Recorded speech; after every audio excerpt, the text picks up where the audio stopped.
बहुत बड़ा संकट आया है। उसके लिए भी नहीं बनाने जरा तुम बैठना है तो बैठना है तो बैठो, डोंट शॉट। साथियों, देश में जो चल रहा है वो सब आपके सामने है। 22 तारीख को देश में एक बहुत बड़ा भयंकर आतंकवादी हमला हुआ। 26 बेगुनाह लोग मारे गए और सरकार ने ये माना कि इंटेलिजेंस फेल्यूर है, इसको हम सुधारेंगे। जब ये मालूम है आपको तो आप अच्छी व्यवस्था क्यों नहीं करें? ये हमारा पहला सवाल है। और मुझे ये भी इंफॉर्मेशन मिला और कहीं पेपर में भी आए हैं, लिखे हैं कि 3 दिन पहले ही, हमले के 3 दिन पहले ही वहाँ इंटेलिजेंस रिपोर्ट मोदी जी को भेजा था और इसीलिए मोदी जी ने कश्मीर जाने का प्रोग्राम कैंसल किया था। ये मैं एक पेपर में पढ़ा। जब इंटेलिजेंस लोग आपकी रक्षा के लिए ये कहते हैं आप जाना मुनासिब नहीं है, तो आप वही बात अपने इंटेलिजेंस लोगों को, सिक्योरिटी को, वहां के पुलिस को, वहां के बॉर्डर फोर्स को आपने क्यों नहीं इत्तला दिया और क्यों ये सुरक्षित लोगों का सुरक्षित क्यों नहीं किया? ये पूछता हूं मैं। जब आपको इंफॉर्मेशन आता है आप प्रोग्राम कैंसल करते हो, लेकिन आप जो टूरिस्ट लोग वहां पर गए थे उनकी रक्षा के लिए भी आप अच्छे ज्यादा संख्या में पुलिस भेज सकते थे। जिंदाबाद जिंदाबाद जिंदाबाद जिंदाबाद पन्ना गुप्ता जिंदाबाद जिंदाबाद जिंदाबाद पन्ना गुप्ता जिंदाबाद जिंदाबाद जिंदाबाद। आपने वो काम नहीं किया और पार्टी मीटिंग में भी आपने ये मान लिया कि शांति बनाए रखे। इंटेलिजेंस की चूक हो गई है। जब चूक को आप मान रहे हैं तो भाई साहब मैं पूछता हूं, इतने लोग हमारे मर गए, उसकी जिम्मेदारी भी आप लेना चाहिए। हम तो इस पाकिस्तान के साथ टेररिज्म के खिलाफ लड़ने के लिए जो सरकार कोशिश करेगी उसका पूरा पूरा साथ हम देंगे, क्योंकि हम इस देश के मूल निवासी हैं। जितने भी आदिवासी भाई हैं, अरे वो तो इस देश के मूल निवासी हैं। देश को बचाना, देश की सुरक्षा करना, ये आदिवासियों का पहला फर्ज है। लेकिन आप लोग इधर ध्यान नहीं दे रहे कि जो लोग मरते हैं देश के लिए, उनको तो उनके तरफ आपका ध्यान नहीं है। और बार बार कांग्रेस पार्टी को आप लोग गालियां देते रहते हैं और उसके अलावा आप ये भी कहते हैं आतंकवाद के खिलाफ इस लड़ाई में हमने कहा कि आतंकवाद के खिलाफ इस लड़ाई में हम पूरा साथ देंगे। ये पहले से हम कहते हैं। पाकिस्तान के खिलाफ अगर सरकार लोग को राय देके किसी भी कार्यक्रम को अगर आगे बढ़ाती है, कांग्रेस पार्टी उसका पूरा पूरा साथ देती है, क्योंकि ये देश का मामला है। ये देश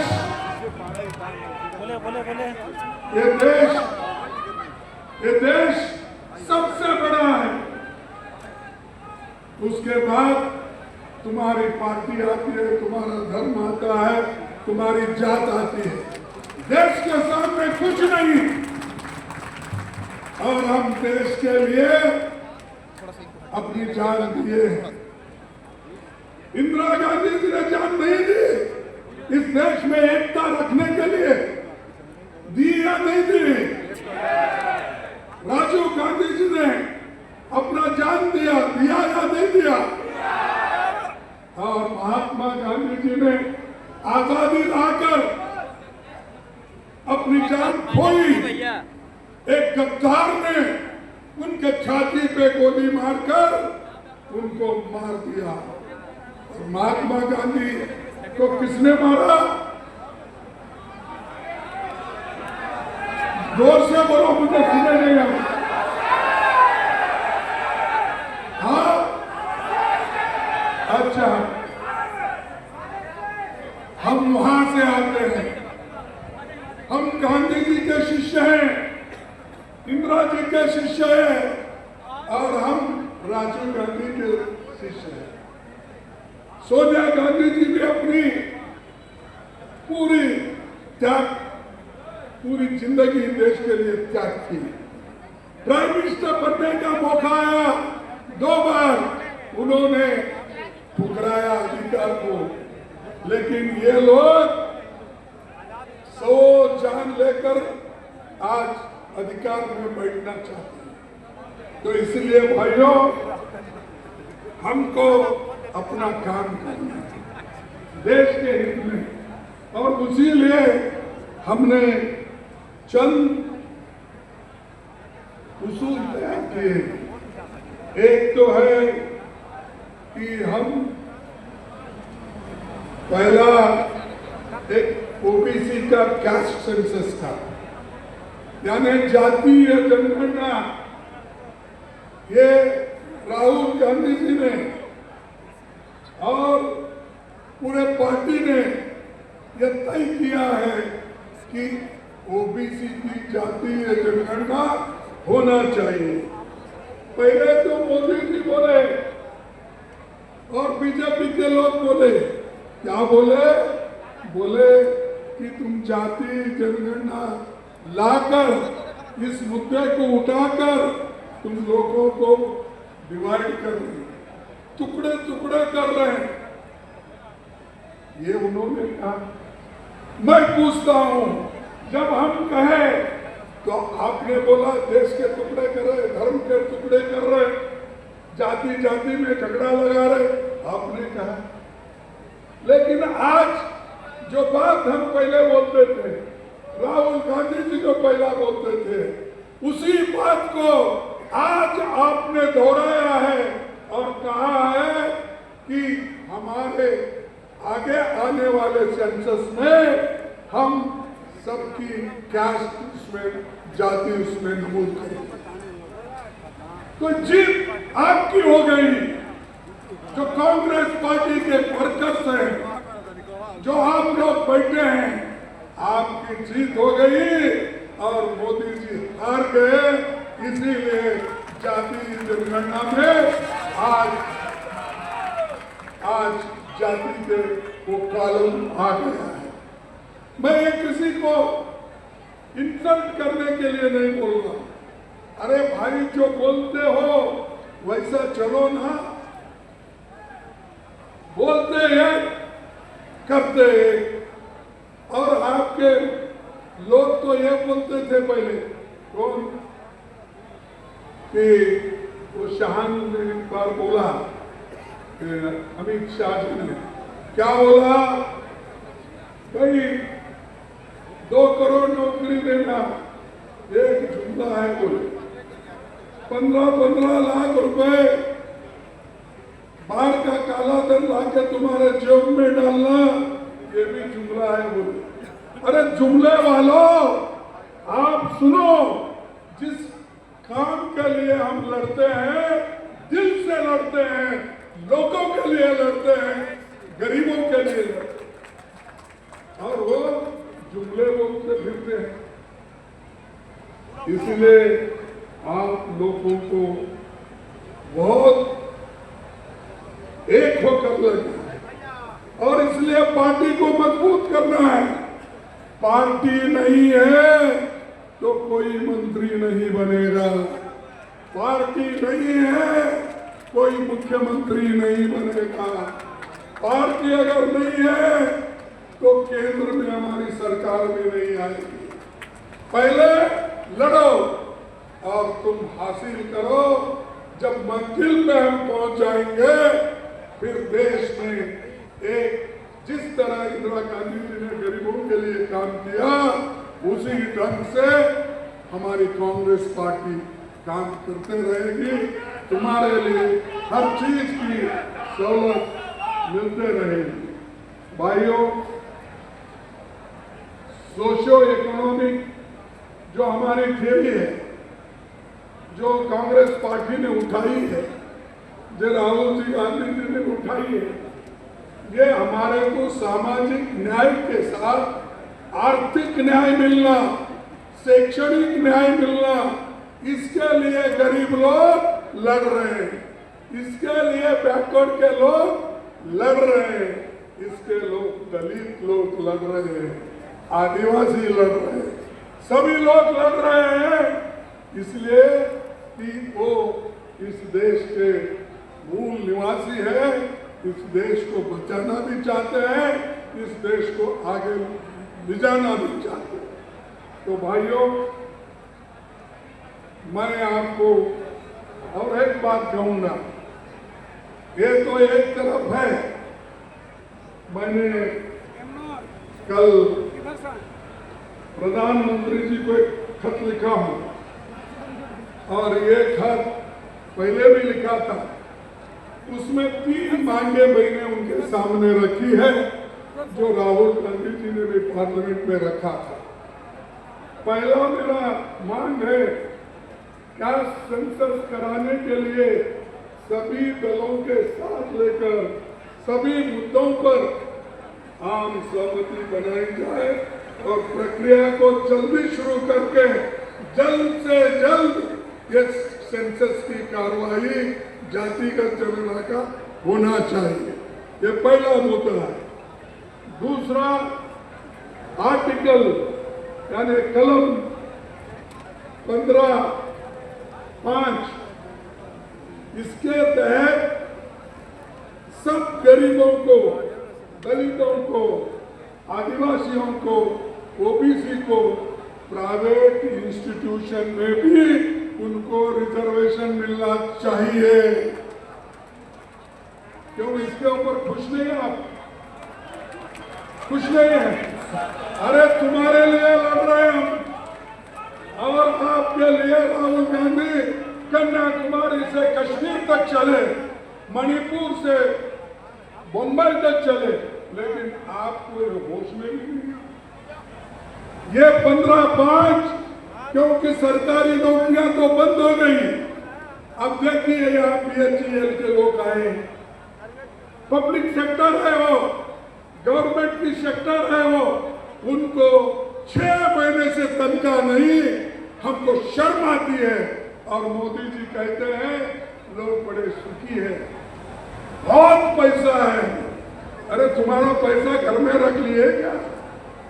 ये लोग तो उपवास मर रहे हैं, ये लोग को काम नहीं मिल रहा, नौजवानों को मजदूरी नहीं मिल रही, नौजवानों को नौकरी नहीं मिल रही। कहाँ है तुम्हारे पैसे? मैंने ये चौथा, हमारा देश विज्ञान ये शक्तिशाली, आर्थिक दृष्टि से शक्तिशाली है। अरे तुम्हारी शक्तिशाली आर्थिक दृष्टि लेके क्या करना? जो गरीबों के लिए कुछ भी नहीं है, जो गरीबों के लिए कुछ मिल रहा नहीं है, काम नहीं मिल रहा, महिलाओं के लिए नहीं है, बच्चों के पढ़ाई के लिए नहीं है, फिर किस काम का है तुम्हारा? सब आंकड़े पेपर में दिखाने से नहीं होता। लोगों के हृदय में, लोगों का अगर पेट भरा तभी उस वक्त बोलते हैं कि भाई शांति है, ठीक है। ये मोदी साहब का ऐसा है। मैं एक बार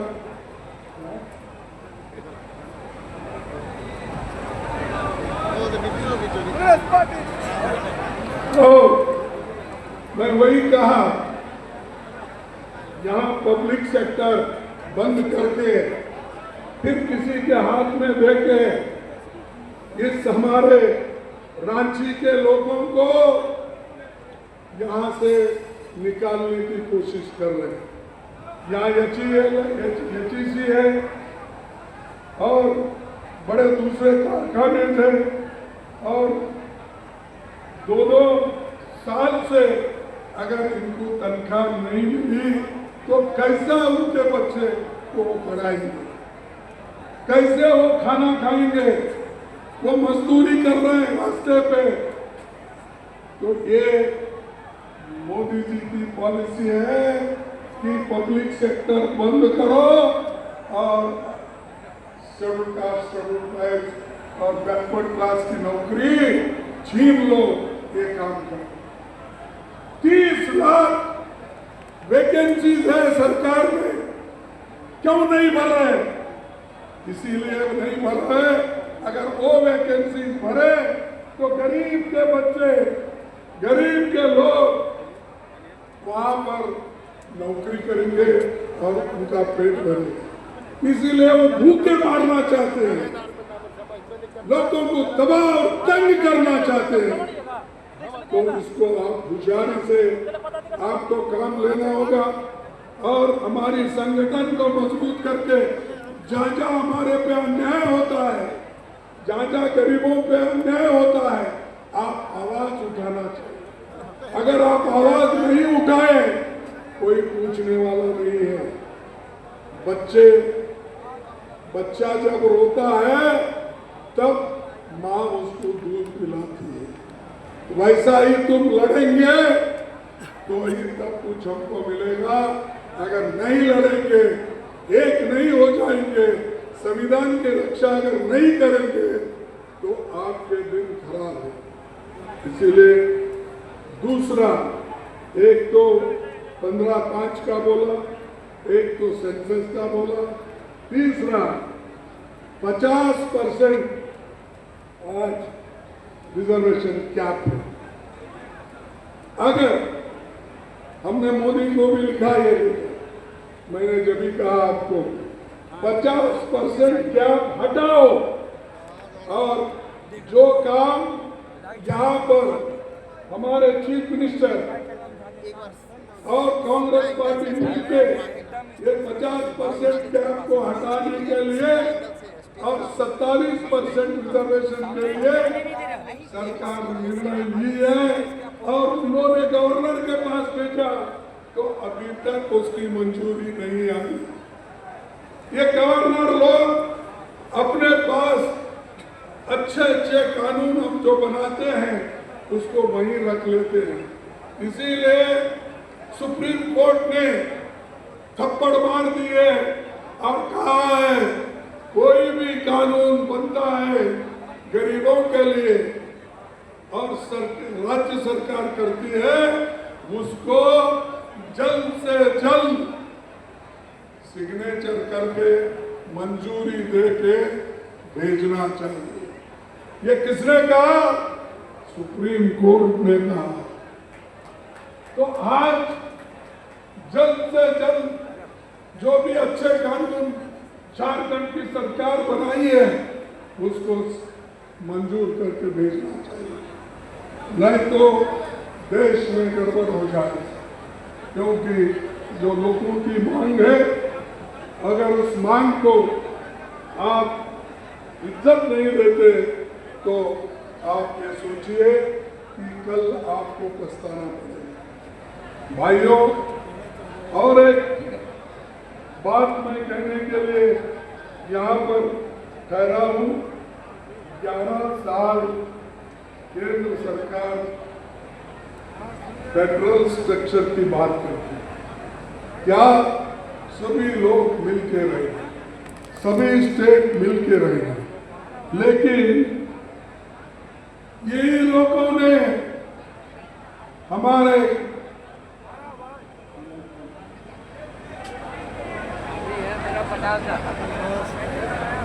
सीएम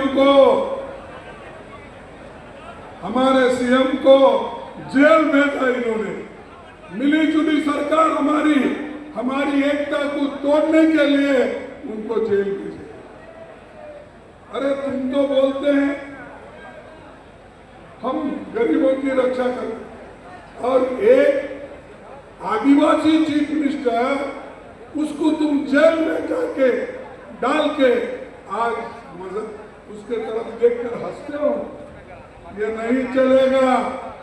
वोट हमारे, राज्य तुम्हारा नहीं चलेगा। वोट भी हमारा, राज्य भी हमारा होगा, गरीबों का होगा, और देश के लिए हम लड़ने वाले भी हैं। तो इसलिए मोदी साहब बार बार आप लोगों को जेल में डालकर डराओ मत। अरे आदिवासी गरीब कोई डरता है? अरे अंधेरे खेत में काम करता है, अंधेरे में बगैर सड़क के ऊपर फिरता है, अंधेरे में बगैर लाइट से खाना खाता है, लेकिन तुम्हारी चिंता है हमको, क्योंकि तुमको लाइट होना, पंखा होना, एसी होना, अच्छे 10-10 लाख के कोट होना, ये तुम्हारा। लेकिन हमारे लोग मजदूरी करके खाते हैं, स्वाभिमान से जीते हैं। इसीलिए मैं आपको कह रहा हूं, आपको हम साथ में लेकर चलने वाले लोग हैं। और एक बात मैं आपसे कहना चाहता हूं, भाई हम इतना सब तो देश में कर रहे हैं, एकता की बात कर रहे हैं, और देश के लिए हमने जवाहरलाल नेहरू जी ने पेपर लिखा, नेशनल हेराल्ड, कौमी आवाज और नवजीवन, ऐसे 3 पेपर हिंदी के, इंग्लिश के, उर्दू के सभी पेपर निकलकर लोगों को जागृत किया। आजादी के लिए लड़ने के लिए उन्होंने बहुत कुछ काम किया। उस पेपर को जिंदा रखने के लिए सोनिया गांधी जी ने वो पेपर चलाने के लिए जो मेहनत की, उनको आज तुम लोग ईडी केस लगाते हो, उनको जेल को भेजने की काम करते हो। ऐसी सरकार है। अरे तुम तो कभी लड़ाई नहीं लड़े, कभी देश के लिए कुछ एक जान भी नहीं दिए, एक खून का बूंद भी नहीं गया तुम्हारा। तुम लोग हमारे पार्टी के नेताओं को जेल भेजने का काम करते हो। हम डरेंगे नहीं, झुकेंगे नहीं, और कोई झुकाने की कोशिश करा तो वो खुद ही झुक जाएंगे हमारे पास। अब आपको मालूम है कि ये जाति में सरकार झुकी। अरे झुकाने वाला चाहिए, सरकार झुकती है, सरकार झुकती है, झुकाने वाला। ऐसा हमारे राहुल गांधी जी ने इस सरकार को झुकाया। आपके शक्ति पे, आपके आशीर्वाद से, आपके सपोर्ट से हमने काम किया, और ये लोगों के लिए हमारे घर के लिए नहीं है, किसी के लिए। वैसा ही नेशनल पेपर देश के स्वतंत्रता की लड़ाई में लड़ने के लिए जो पंडित जवाहरलाल नेहरू जी 10 साल जेल में, काहे आप अंदर घुसा रहे हैं, काहे घुसा रहे हैं? आजादी के लिए कोई लड़कर जेल गया बीजेपी में, जनसंघ में, आरएसएस में गया कोई? सुनिए थोड़ा सा लेना है हमको। किसी भी पत्रकार लोग के लिए वहाँ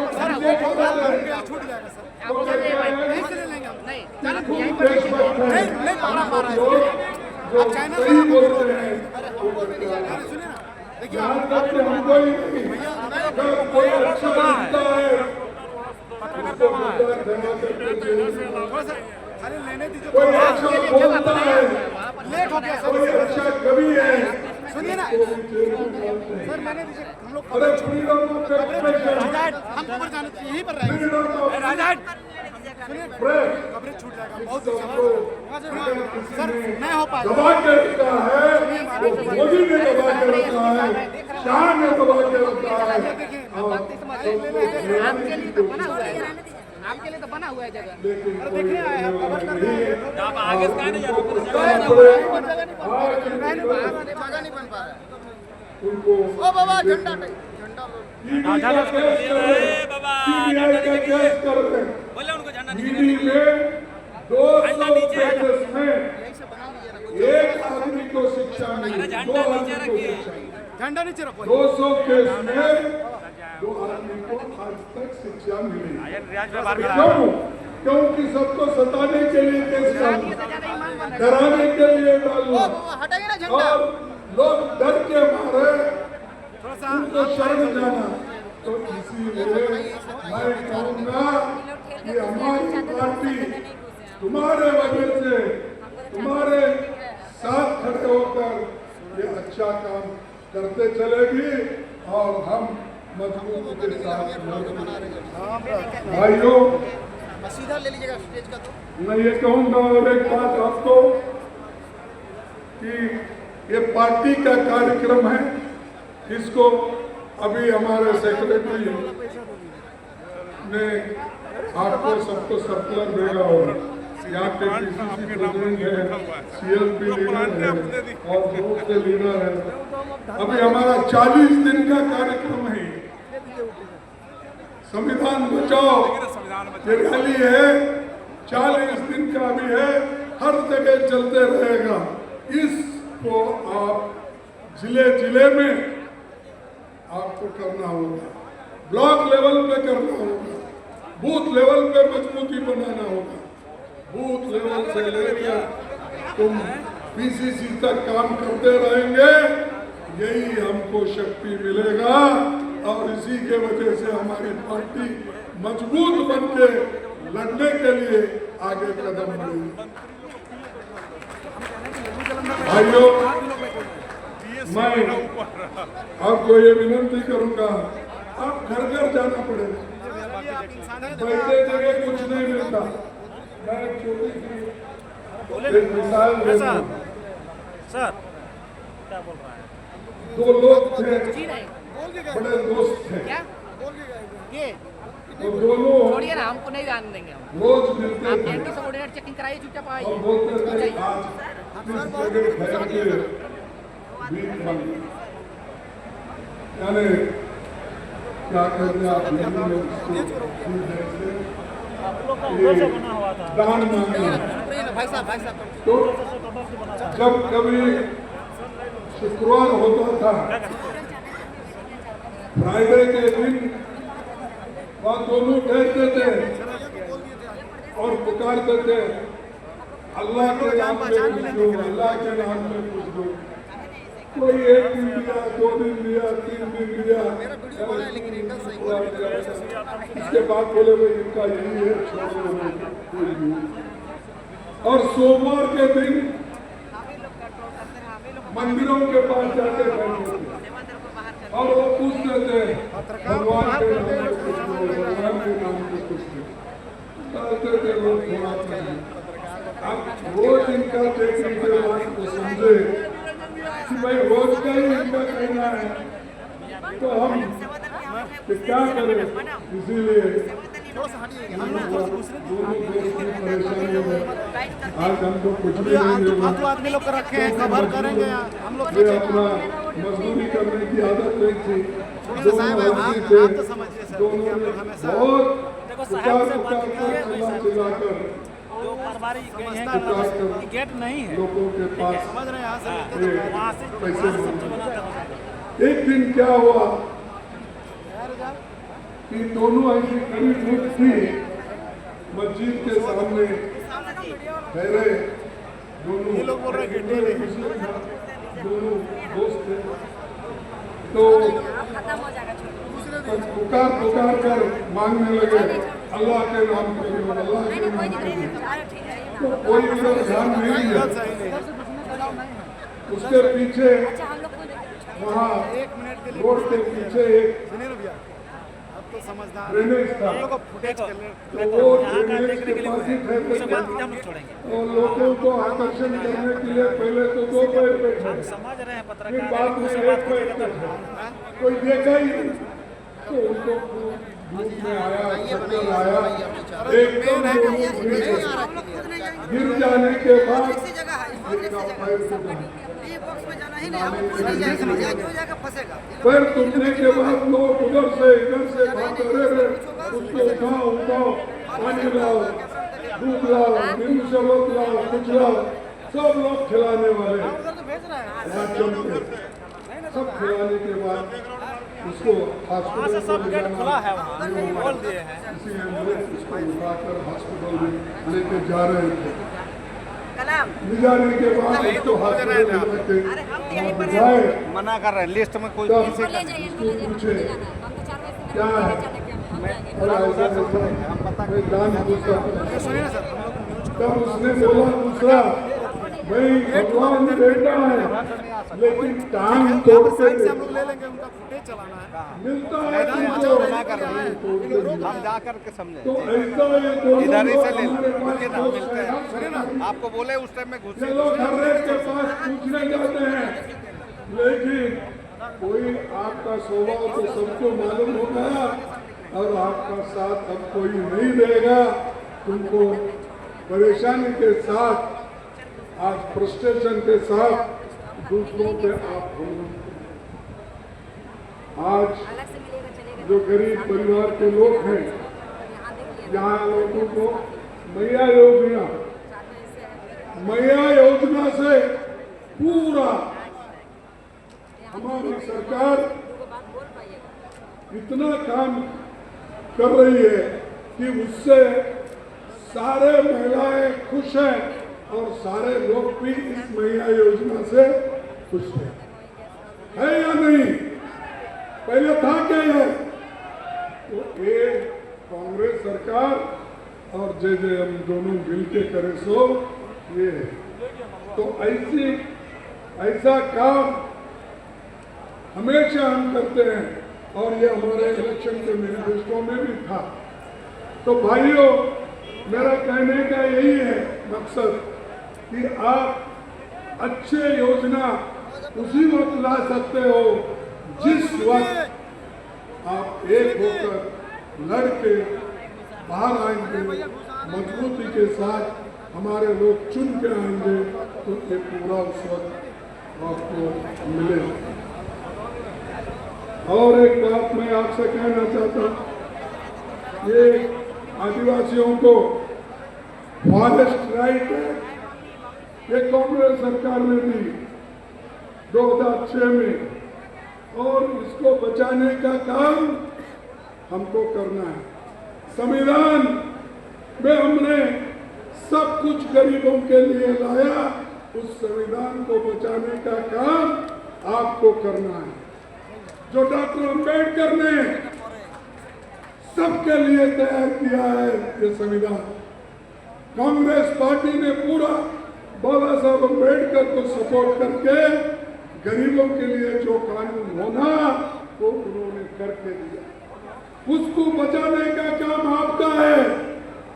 अगर आप इसमें इंटरेस्ट नहीं लेंगे, आप हमेशा हमेशा के लिए खत्म हो जाए, हमेशा के लिए खत्म हो जाएंगे, फिर गुलाम बन जाएंगे, जैसा पहले हमारा देश ब्रिटिशर्स का गुलाम था। कांग्रेस पार्टी जिंदाबाद, जिंदाबाद। ब्रिटिशर का गुलाम था, वैसा ही अगर गुलामगिरी करना चाहते हो तो संविधान छोड़ना चाहते हो तो आपको गुलामगिरी करना पड़ेगा। और सब ये अमीर लोग वही चाहते हैं कि गरीब को, शेड्यूल ट्राइब, बैकवर्ड और गरीब, अपर कास्ट में भी गरीब है, इन लोगों को कुचलने का काम वो कर रहे हैं। इसीलिए दोस्तों, मैं कहता हूं संविधान बचाओ। ये जो रैली है ये आपके लिए है, देश के लिए है, आदिवासियों के लिए है। तो इसको बचाना आपका धर्म है। और मैं आपसे कहूंगा कि आने वाले सेंसस में आप लोग जो पहले से सरना कोड उसको चाहते थे, आप ये एक कॉलम उसमें होना है, उसको हम भी लड़ेंगे, आपको भी लड़ना पड़ेगा सरना को उठाने के लिए। और ये तो आदिवासियों का धर्म का है। इस धर्म की रक्षा तो बीजेपी कर नहीं सकती, मोदी कर नहीं सकते। वो सिर्फ कहीं जाके डुबकी मार सकते, लेकिन तुम्हारी हिफाजत नहीं कर सकते। तो भाइयों, मैं आपसे यही विनती करूंगा कि आने वाले सेंसस में इस सरना कोड को डालने के लिए मैं हेमंत सोरेन को भी बोलूंगा और कहूंगा इसके लिए वो पूरी कोशिश करे और इसका हिफाजत भी करे। क्योंकि करना समाज या ऐसा समाज है जो बाबा साहब अम्बेडकर पसंद करते थे, महात्मा बुद्ध पसंद करते थे, महावीर पसंद करते थे, ऐसा करना समाज है। तो इस तरफ आप लोग दबाव डालकर इसको बनाने की कोशिश करो। और खास करके जो संविधान में लिखा हुआ है, हमको हक जो दिया हुआ है, उस हक की रक्षा करना हम सबका फर्ज है। और इसी के साथ मैं और एक बात कहकर अपने